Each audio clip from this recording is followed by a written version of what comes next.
won't be contributing to the dam project financially, but we support it. All right. Thank you. Thank you, Mr. Maggert.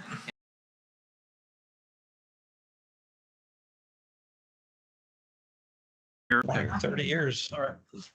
No action. Need to get some water. Okay. No action.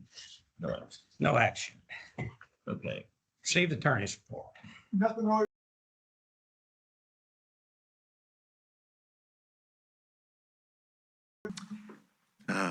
49-year resident anniversary this week when school started. We moved in. You know how to raise a good golfer too, so. Anyway, I want to discuss the Bear Branch Dam, the presentation that you had. I am actually the president of MUD 36, and we are the MUD that did not elect to participate in that proposal from the River Authority. And I want to explain who MUD 36 is. We're the second oldest MUD in the Woodlands and the smallest. Our MUD is centered around the tournament course up. Most people drive by it every day when they go out of the Woodlands. So the golf course is roughly the center. We have about a square mile. 3/4 of our water drains toward I-45 in that direction to the east. And we have a huge, in fact, we have the largest drainage ditch, both in length and depth, that we maintain that goes, originates in our MUD. The other quarter of our water ends up ultimately in Lake Harrison at the wharf. So we contribute no water to the Bear Branch floodway. That's number one. We got a presentation. Our operating budget is $1 million. We got a presentation the day before the River Authority came here with their proposal, the day before. And we're working on our budget. And so they proposed that our share was going to be $200,000, 20% of our budget, to participate in a drainage project that we contribute no water to. So we ended up and elected to not participate. Now, let me give you an analogy for you folks. You had a presentation about this retention project out in Waller County, $300 million. That is questionable, and I don't question the subjective analysis, but how much it would help the Woodlands. But if they came into this board last week and said, we'd like 20% of your operating budget to help construct those dams out in Waller County, I suspect that you probably wouldn't end up and immediately at that meeting said, well, we think we ought to participate in for the good of the community. And that's essentially what they were doing. So that's why I'm here tonight. We'll admit that we were the MUD that did not elect to participate. And that is the reason. We don't contribute. Our watershed is completely separate from the back end of the Woodlands. We're way up at the front. So I just wanted to clarify that tonight. And I'm speaking here personally, even though I'm president of the MUD, I'm speaking personally, and I think if most of the other directors agree with me, if they disagree, they can come up and make a statement. So anyway, I just want to make that clear tonight that why we're here, and want to make one more. I've been involved. I was on the MUD board for 12 years, took a 6-year hiatus, and ran again a little over a year ago for another reason. But the MUD 36 has had the lowest tax rate of any MUD by several cents for 20 years. And I think we've been pretty good stewards of the taxpayers' money, and we won't be contributing to the dam project financially, but we support it. All right. Thank you. Thank you, Mr. Maggert. you. I've actually seen you clearing your draining ditches in and around your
So the price has gone up, but now we've also added this. So we've applied for another $5 million of federal funding.